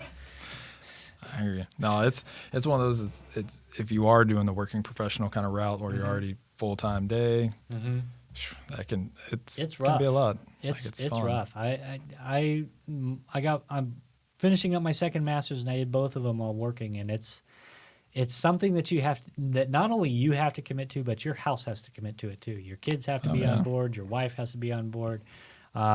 Everybody's got to know what's going on and be okay with it, because there's those weekends where I'm just not available. You know, I'm there, but my brain is somewhere else, and I'm thinking of other things, and I'm stressed out. And there's those times when you get super stressed out that you shouldn't be around your kids. That's true. Yeah. And which times those are. Flying, you just it's like, all right, honey, you go play with mom because I can't help you right now. That's it. Yeah. So I will kill a transformer right now. Yeah. So No doubt. Your Legos do not matter right now. Right. You don't need that. Yeah, no, it's, for me, even going full time and having my daughter, I mean, she's in daycare but as soon as she gets home, she's 2.5. She's got full of energy. She's ready to go, play, do until her, head hits the pillow. And it's a lot. That's fun. So yeah, then, and so that's another thing that a lot of veterans have is that we have lives. We have kids, we have families, we have jobs. Traditional students don't always have that. Right. And it depends on what you're calling a traditional student. It's different at SMU versus UNT Dallas. Right. Completely different student demographics for what's considered a traditional student. But for the most part, most large universities, they cater to the 18 to 22-year-old that doesn't have an outside job and doesn't have family obligations. Right. Anything other than that is considered a non-traditional student. And non-traditional then gets broken up into several subcategories. Right. But here at SMU, the traditional student does not have family obligations, doesn't have another job, lives on campus, and is that classic student, college student that you think of. And so veterans, we don't fit that mold at all. Not in any way, shape, or form. We have kids, and even those of us who don't have kids, we usually have jobs that we're not ready to give up just yet, and that BAH doesn't quite cut it. Yep. And so there's a lot of different aspects to that can kind of be a barrier. I don't want to say be a barrier, but they can slow you down. When you're trying to figure out, and it's something that you should take into consideration. Look at, don't just go to a school because, that's the school I've always wanted to go to. Right. Look at how they're structured. When do they offer classes? Is it going to work with my working profession? Is it gonna be okay for my family if I'm gone during these hours? Do they have evening classes? Do they have summer classes? Yeah. Look at what's whether or not they're structured for you. Yeah. So that matters. That matters quite a bit. Yeah. Well, that's one thing too. Like, if non-traditional route for military, if they go straight into work, a lot of companies, more so now than ever, are actually paying for school and tuitions and stuff like that. So then they might not have to, if they didn't have any college before they got out of the military. Right. They might not have to pay for college until the master's degree, which would be great. I mean, it's kind of like best way to put the officers program. Right. You go to school and you have that amount of time you have to pay it back. But that's the same way it is in the corporate world. My wife did the same thing. She got school paid for by her company, but she did have to, and it's prorated. So if for some reason you did leave the company, because there's always a chance of that, you just are allowed this prorated amount back. So it's great. There's, like I said, there's more companies that do that now than ever, but those are all possibilities. I mean, it seems daunting, and I definitely don't want it to come across that way or anything like that, because it is relatively easy to plan it out. There is a lot more information now, but you have to think it out. You just have to plan make your plan. You don't have to have an answer for that, because when you get to school, you're gonna get to college, you're gonna find almost every college has a big internship program. Oh yeah. And internships are great. If you can do an internship at a company that you like and get an idea for its benefits, it's kind of getting your foot in the door early in some cases. Yeah. And you learn about the different benefits and how it affects people, and get an idea for the working environment that's not a base in Djibouti. Right. Definitely, yeah. So, get an idea of what it's like in an actual corporate America or something like that, if that's the route that you're going. But yeah, get an idea in those benefits, because like I said it before, is that, pay for your community college out of pocket so that you can go into grad school. This is another way to pay for grad school. And here's an interesting statistic. Roughly 60% of veterans who attend a 4-year university and graduate, roughly 60% go on to get a graduate degree. So I would say if you're a veteran and you're going into college, plan on possibly getting a graduate degree down the road. Doesn't mean that you have to do it all in one shot and do it consecutively, but just plan on that possibility being there down the road. Well, and that's kind of the beauty of the new legislation that came across. you don't have to use it within that, what was it, 15-year Right. window, all that kind Right. of It stuff. used to be you had a I'm very probably short butchering window. the numbers and letters and statistics myself, but Yeah, it used to be. You used to had a very short window in which you use it after you left the military, but now that's gone. And now it's the forever GI Bill. They give you an extra 1-year extension for STEM degree plans because it can be difficult. And you know, one of those we talk about structural differences. Smaller colleges, and I'm sure you've seen this here at SMU, is that smaller colleges don't have as many classes. right. And so it's really easy your freshman year to find the classes that fit in your degree plan. However, once you start taking all those classes and now you get to your senior year and you have very specific classes in which you need in order to fulfill your degree plan.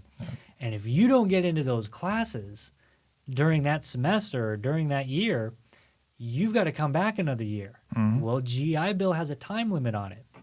Well, now they added a year for STEM degree plans. So if a STEM degree is in your future or interests you in any way, I highly recommend it. Just because they have that year buffer on there. Well, that's good because I think a lot of, you know, again, no politics, but the international kind of debacle that's going on with on a lot of aspects. But I know that that's one of the kind of things that kind of ties into the immigration, and that I've heard a lot of deans at different business schools and stuff like that talk about, or even professionals on Fox News or CNN or this, that, and the other, just catching it in the headlines. As a lot of students that come here internationally might get those STEM degrees, but then we can't take advantage of it, you know, as a country and keep them here and use that skill set. They have to go back. So it depends. Yeah. So I mean, like Yeah. I said, not going down that rabbit hole by any means. I just know that's another aspect. There are a lot of other countries So that that's have changing. have programs like that where they send their students here to learn and then they have to come back to Right. their home country of origin. But you know the military has gotten exponentially technically proficient in past decades, and it's not slowing down. Right. Just the data communications and situational awareness instruments that you have nowadays, everybody's becoming technically proficient. I don't think it's going to be too much longer before joining the military equates to having technical training, no matter what your job is. And so we're already seeing more and more training schools get ACE certified for transfer credits into different institutions. So, you know, if you don't be scared by the higher math, you've done it. You know, if you've had that technical training, you can do it. By all means, continue on in STEM fields. But yeah, I mean, I think that this is one more reason why veterans are going to be more and more valuable to the higher education community and to other institutions, because we have that technical knowledge and we have skills like the DLI and power plant and all these other very, very technical schools. You learning things that you can't learn in college. You know, you can't learn about nuclear reactors and it's all in a book. I mean, you don't get to actually play with one unless you go into the Navy. So, It's true. you know, these things are going to be more and more valuable to higher education. And the schools that realize that and really put their shoulder into recruiting veterans, those are going to be the schools that do well, I think, in solving that problem of you know, students taking that education and leaving the United States or leaving the higher education, the academic community, period. Yeah. I think that's one thing that I've kind of, and in talks with different friends that are veterans and stuff like that, having that, you know, everybody's, and it's not specific to student veterans or anything like that. It's as a culture, as a country, where you have, you know, everybody likes to harp on the wage gaps and stuff like that. I get it, but I mean, that's naturally going to happen in any society. You look at any kind of, you're a history buff, it's happened. It always happens. There's some that just make it all, but they're in a position to leverage it to keep making it. And then there's some that don't have any advantage that just have to scrape by. That's always, to me, I've always thought being a veteran allows you to jump. Not saying they're going to be billionaires, but they could. It makes it easier because then all of a sudden, coming from, say, poverty, join the military, they get all the social, economic benefits of that, and then all of a sudden they get the education benefits. That's just bridging that gap to where it's putting your head to not only better themselves, but also their family's path. So to break that mold of 9-to-5 job, blue collar jobs for generations, then all of a sudden one person pivots off, and it's like life changing, and for generations to come, if it keeps going that way, obviously. Yeah, well, so the biggest key to that is the GI Bill, because higher education, getting a college degree, is always seen as the number one way, the number one method for moving from one social strata to another. Yep. It's the most universal game changer when it comes to moving out of a socioeconomic class, is getting a college degree. And because the GI Bill exists for all veterans, now you can equate that to joining the military equals changing your social status. Because you have that GI Bill, and now you can go to college. Now, how do you tell an 18-year-old that? Right. Well, give them the bill for college and say, okay, you're paying for it. If a recruiter's watching this, you're welcome. Like, right. That Exactly. should change your whole game right It there. really should. It really should, because I mean, college is. We talk about this all the time. The college costs just keep going up. They are just. Here at SMU, traditionally they go up between 5% and 7% every year. Yep. And that's historically between 5% and 7%. Usually it's around 5%. But 5% increases every year, that's a lot. It's going up faster than healthcare. It's student debt is going to surpass credit card debt pretty soon. And it's a huge burden to pay for. So it's not a small thing to say that the military pays for college. It's not a small thing to say, well, I have this GI Bill. I don't know if I'll use it. Maybe later if I get around to it. Use it. Use it. Oh, my God, use it. It's the most valuable thing in your pocket. Yep. Go ahead.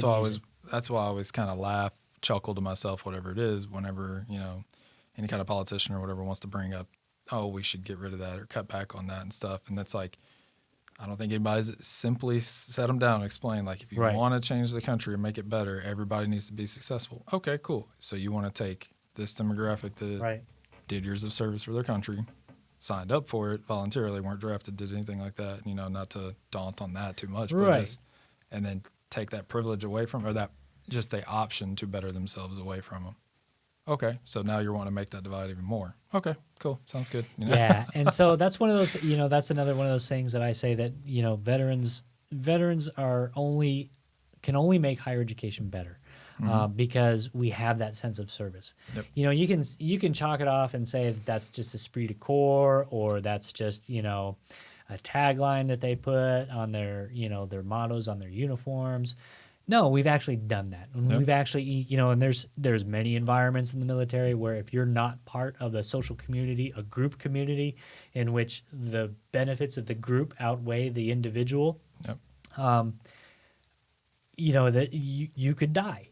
I mean, definitely. On a submarine, that's the way it was. If everybody didn't do their job to the best of their ability, we all die. Yep. There's just no higher math to it. That's the way that works. And there's so many other units in the military that are exactly the same way. Yep.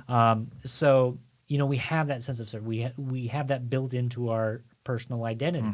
In fact, it's something that we struggle with in higher education, squaring that with a individual pursuit. Right. So we have that. And so when we take that degree, we get that college degree and we go out into the world, who do you want coming into your company? Who do you want being your next manager? Do you want it to be somebody who is going to be self-interested and look after their own goals, or somebody who can look after the best interests of the company and look at what is the end goal? How can I make things better? Yep. And that's always one of the keys to leadership. Is you can't be a leader unless you bring value as a leader. Yep. So if you're just somebody who's looking out for themselves and wants the paycheck and the title, what value do you bring? Versus the veteran who has a sense of the group dynamic, who do you want to bring in? It's just a matter of time before higher education, and employers have already figured this out. Employers are already massively agreeing. J.P. Morgan has this massive veteran recruitment program. They only want veterans to to come in. It's for some of their positions. They're constantly looking for new veterans to come in and fill their positions. And I think when higher education as a whole is very passive to veterans. They have all these programs, and then they say, okay, we have these programs, come and apply if you want to join.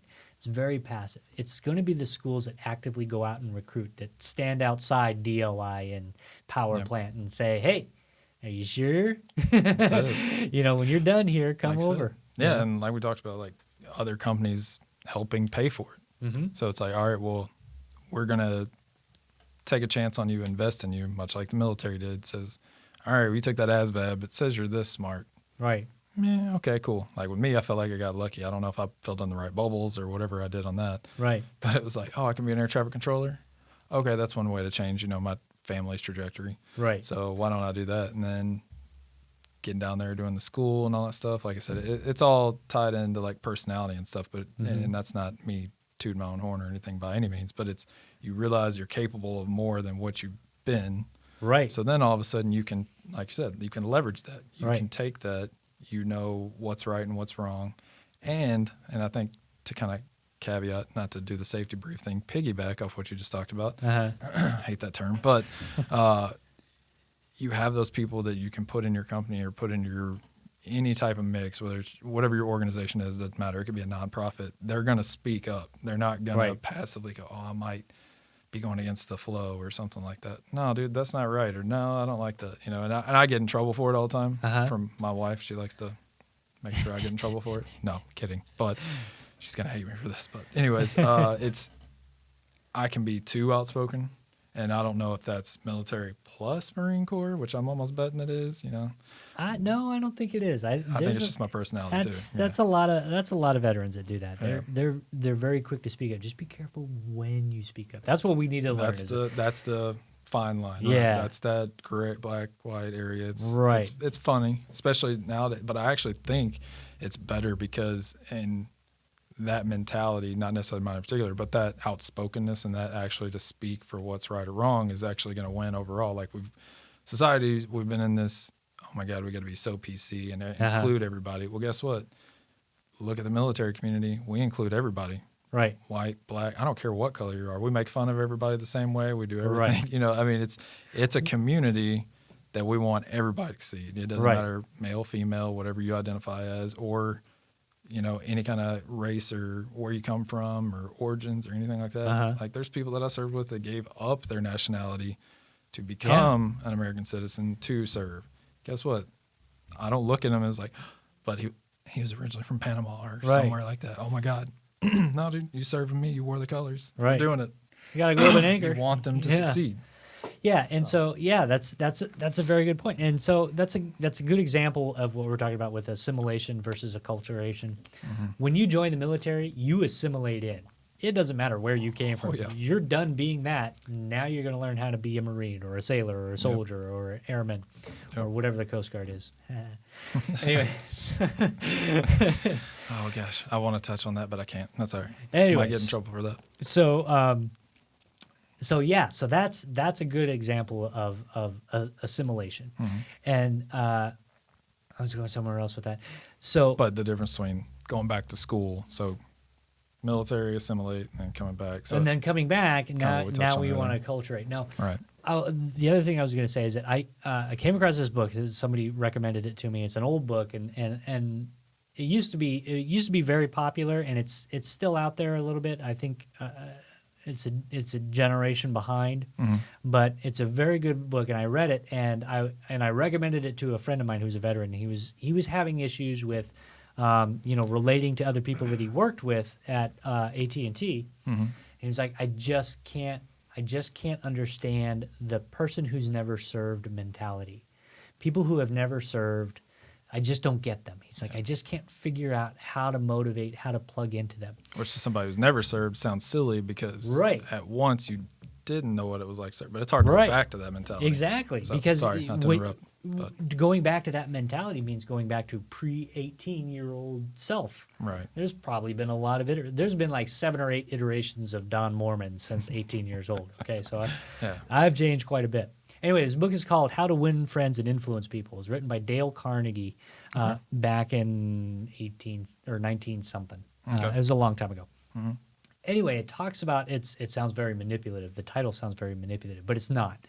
It's all about common sense approaches to dealing with people. You know, if you want to convince somebody to do something, don't start out by insulting them. Don't start out by saying they're doing something wrong.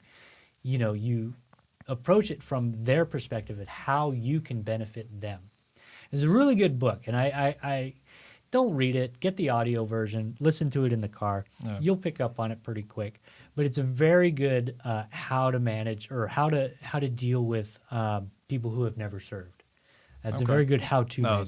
Was he a military veteran himself? Yes. Okay. He was a military veteran. He was having trouble dealing with a lot of.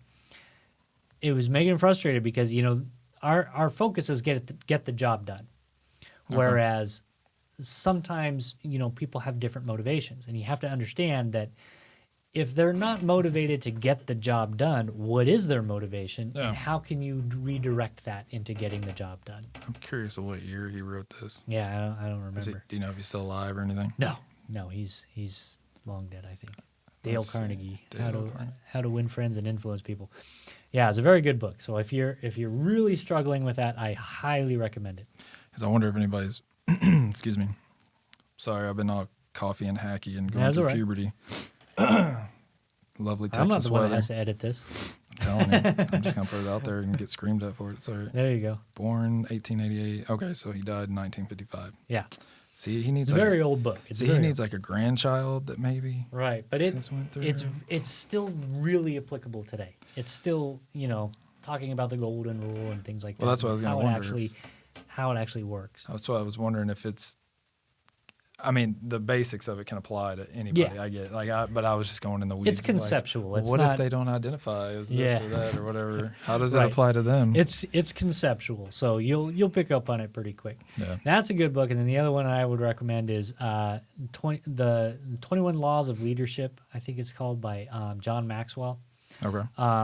It's very good at explaining how because that's why we're here in college, right? Is we want a better job than just somebody working on the line. We want to be the supervisor, the manager, the person that plans it out, the strategy maker, things of that nature.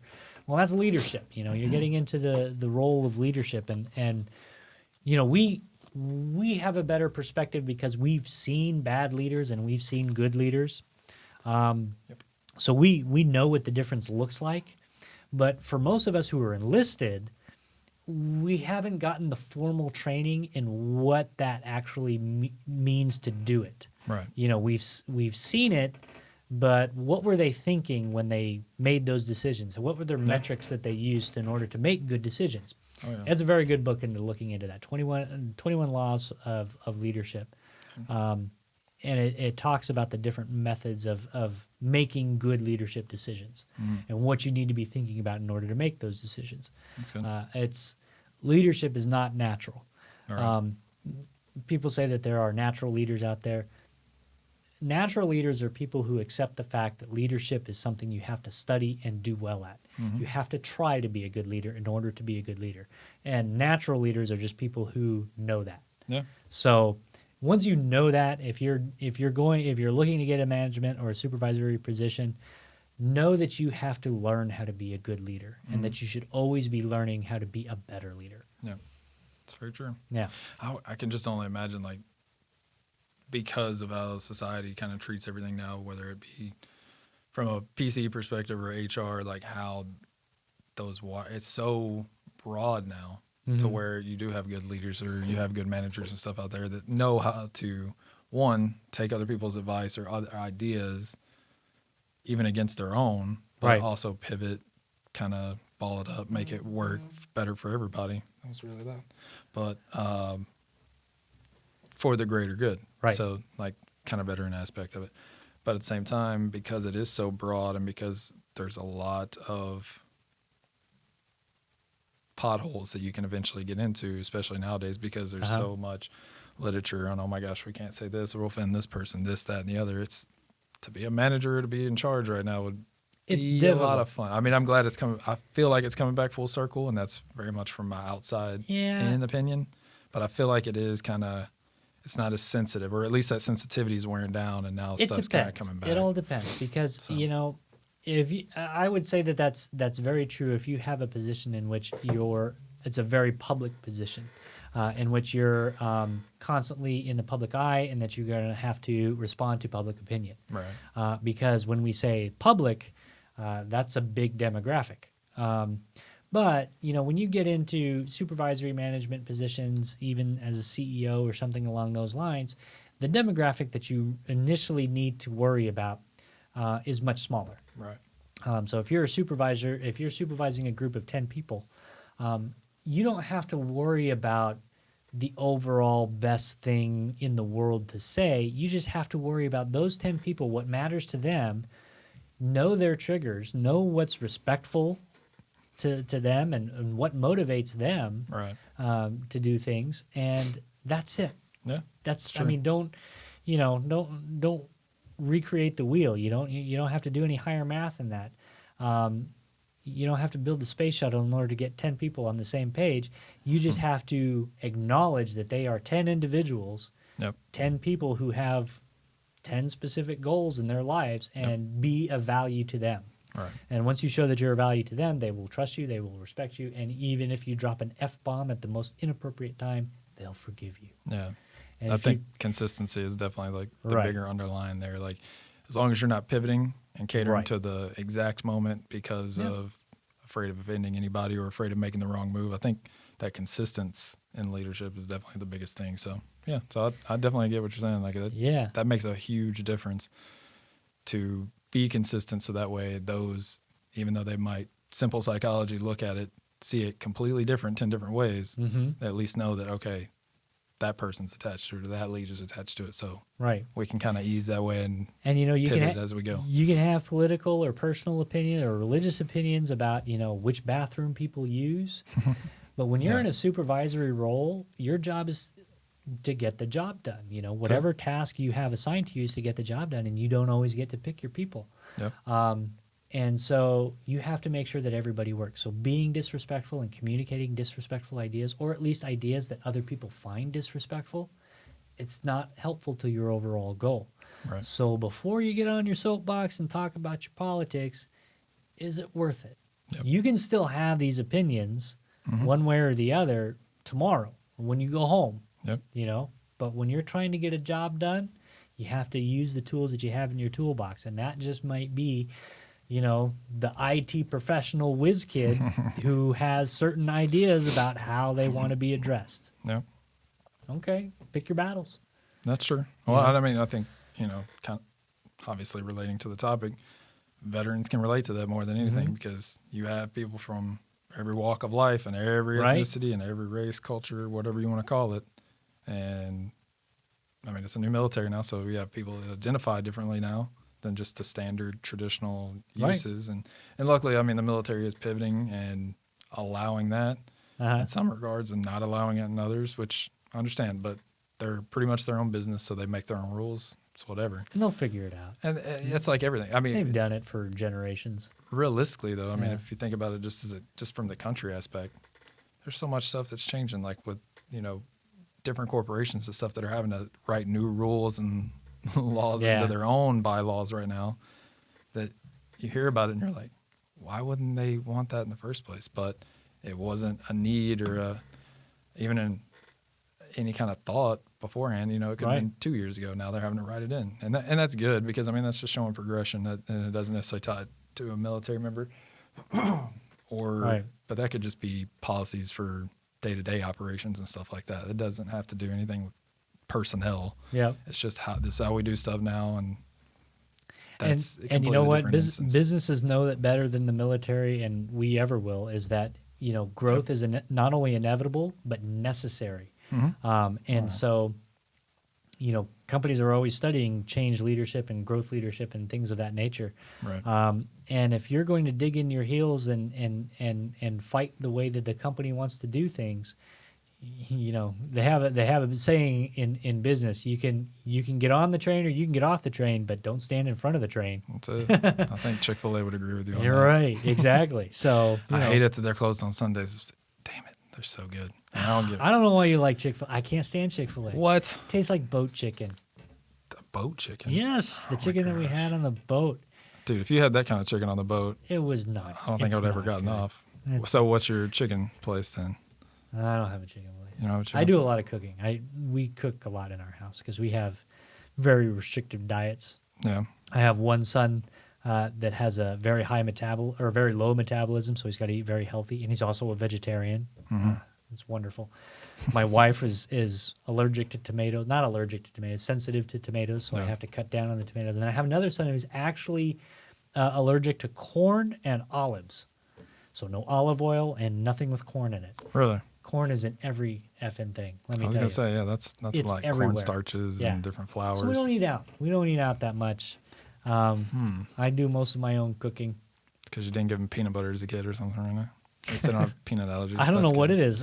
How do you get allergic to olives? Though? I don't know. Is it the acid in it or It was something? really hard when he was a baby. It was really hard to figure out what he was allergic to. Really? Yeah, it was really tough because I mean it's so ubiquitous. It's in everything, and you wouldn't think that that's not an allergy that you look for. You know, No. if it was strawberries or peanuts, that'd be easy because everybody looks for that. But Right. Corn and olives. yeah, Poor kid. yeah. Hmm. So, but I don't want him to go without. So a lot of things I make for him that Right. he normally couldn't have. We made pho one year. We actually made pho soup, oxtail pho. There you go. Yeah, stunk up the kitchen something awful. That aniseed, man, all that was. Whew. Yeah, there's a lot of those restaurants I can walk in. It's like, Ooh. it's just, But it's delicious. It was so great. good, but it's- so effing good. But you would man, not think it walking in because cooking initially, it is just that was rough. yeah. Well, that's like, anything. I mean, I'll walk into my house like after like weekend breakfast. I like cooking breakfast on the weekends, and obviously I love bacon. Yeah. So I cook tons of it. You don't really smell it until you walk out and then come back in. You're like, Jesus Christ, it smells like Yeah. the house is made of bacon. But so same kind of things. You wouldn't think that initial smell. You're like, no, there's no way. But some of that food, oh my gosh, that's the best food you'll ever have. Because I never got friends that were stationed over in Japan, Yeah. and they were talking about curries and stuff like that. And I can't even remember the restaurants because I never went to them, but they were just harping on it. It's kind of like people from Texas and Whataburger. Right. Oh my God, Whataburger's the greatest thing ever. I've lived here 2.5 years now. Still haven't had it. I just can't bring myself because every time I go in there, You it's don't the have smell. Whataburger? It's the smell. I don't know what it is. I mean, I'll eat McDonald's, and I'm sure it's very similar. I know people are very proud of their Whataburger here in Texas. Yeah. It's decent. It's not gonna blow your mind. I've had You'll be In-N-Out, all right. though, and I think that's pretty good. So That's pretty good. I'll stick to that. And Yeah. they're invading Texas now, so Yeah. it's like, is Whataburger really that good? Oh, So, and I've had Chick-fil-A, and I like it. I can't believe you don't like don't Chick-fil-A. Don't they have Whataburger in California though too? They had it in Arizona, I think they're expanding. I know they, so maybe Texas invaded California first. what was it? That's very a possibility. Yeah. It's all right. We're going to have to touch on this Chick-fil-A thing again for sure, though. No, I can't help Chick-fil-A. Plus, it was in every barracks that we had. Oh, yeah. So, Yeah. I mean, I've eaten it and it was fine at first, but now I'm just like, I'm done. Yeah. Same thing with Subway. I'm done with Subway. Yeah, I haven't had Subway in a while either because you wear it out. It's on every Yeah, PX. everything tastes the same Yeah. at Subway now. All the breads are the same. Well, you can get different chicken sandwiches, and it all tastes the same. So it makes me Right. think like it's just a big pot of compressed meat or something. But Yeah. oh well. Now with a lot of these resources and stuff, like we've talked about, we've covered a lot. Obviously, going through the education and stuff. But is there, besides going to the VA.gov, websites and GI, is there any kind of little maybe one-off websites or any kind of links you would recommend for people to check out? For in Kinda higher like education, and stuff. Yeah. well, here's the thing: is that there's not going to be any one comprehensive source. Higher Because it's military. Well, no, I mean, is for the GI Bill, I would recommend VA.gov because they have a pretty expansive website now. It's a lot better than it was. Even It's a lot 2 better years than it ago. was, yeah. It's crazy. But taking that and using it and going into college, you really have to do some legwork. You have to look at the colleges that interest you. Go to their websites, look at them. One of the there's little tripwires that I tell people to see. What is that college like as far as from a veteran's perspective? Public universities are going to have the most resources for veterans because of their high veteran population. The lower the veteran population, the fewer services they're going to have specifically tailored for veterans. Right. So when you're looking at private universities, look at the number of yellow ribbon recipients that they have, scholarships that they give out. If they don't have it on their website, give them a call, because there could be a reason why they don't have it on their website. Right. So, and you can't don't just assume. Do the legwork and find out, because like there's some that you wouldn't anticipate, like Harvard has unlimited yellow ribbons. Paying for Harvard is no longer a difficult thing for a veteran. Just getting in. Getting in is the hard part. Once you get in, you're paid for. That's it.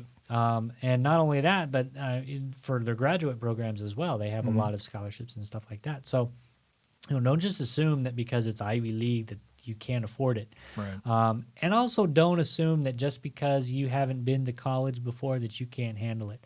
I didn't step foot in a college until I applied to UT Arlington, and I got in right away. Yeah. So I would always say that if getting a 4-year degree is interests you, apply to a 4-year institution that does interest you. Yeah. Okay. Don't be intimidated because you haven't been to school. It's kind of like when here's a good analogy. Civilians, when somebody says to them, I didn't go to college because I wasn't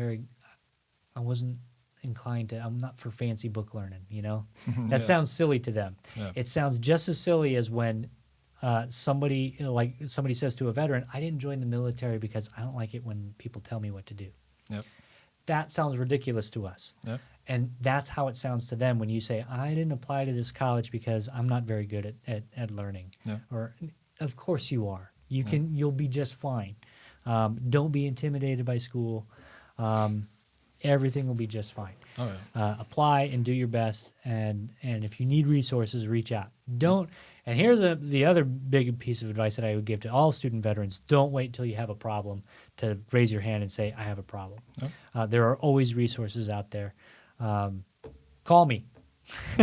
I'll pick up the phone. There you go. But there's always something out there for you to utilize. But do the legwork. Make sure that you're doing the research that you need to do to make sure that your program is good for you and that you're financially set, and your family's squared away and on board with what your goals are, and then go out and do it. Yeah.